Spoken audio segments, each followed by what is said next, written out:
America और रूस के बीच अभी सीधे तौर पर कोई घोषित युद्ध नहीं चल रहा है, लेकिन दोनों देशों के बीच तनाव बहुत ज़्यादा है। इसे अक्सर कोल्ड वॉर जैसा माहौल कहा जाता है। पृष्ठभूमि United states of America, America और रशिया, रूस दुनिया की दो बड़ी सैन्य और परमाणु ताकतें हैं। 1945 के बाद से दोनों के बीच सीधी लड़ाई नहीं हुई, लेकिन 1947 से 1991 के दौरान कोल्ड वॉर चला, जिसमें दोनों देशों ने एक दूसरे के खिलाफ राजनीतिक, आर्थिक और सैन्य दबाव बनाए रखा। अभी तनाव क्यों है?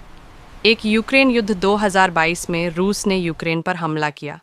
अमेरिका और उसके सहयोगी देशों ने यूक्रेन को हथियार और आर्थिक मदद दी। रूस का कहना है कि नाटो का विस्तार उसकी सुरक्षा के लिए खतरा है।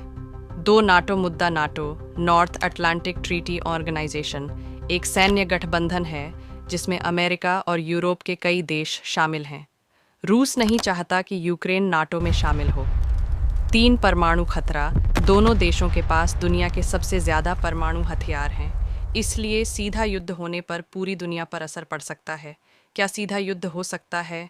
अभी तक दोनों देश सीधे युद्ध से बच रहे हैं, क्योंकि परमाणु युद्ध का खतरा, वैश्विक आर्थिक नुकसान, तीसरे विश्व युद्ध का डर। अगर आप चाहें तो मैं आपको यूक्रेन युद्ध की पूरी कहानी, तीसरे विश्व युद्ध की संभावना, भारत पर इसका असर, इनमें से किसी भी विषय पर विस्तार से बता सकता हूँ।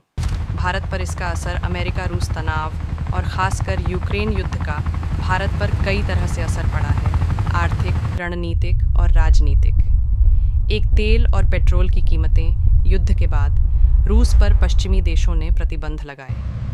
तब भारत ने रशिया से सस्ता कच्चा तेल खरीदना शुरू किया। इससे भारत को फ़ायदा हुआ और पेट्रोल डीजल की कीमतें कुछ हद तक कंट्रोल में रहीं। लेकिन वैश्विक बाजार में अस्थिरता के कारण महंगाई बढ़ी।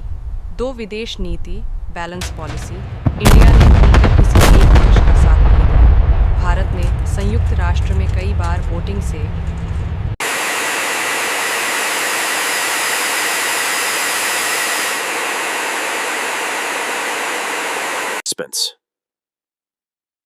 NATO is a military alliance involving many countries from America and Europe.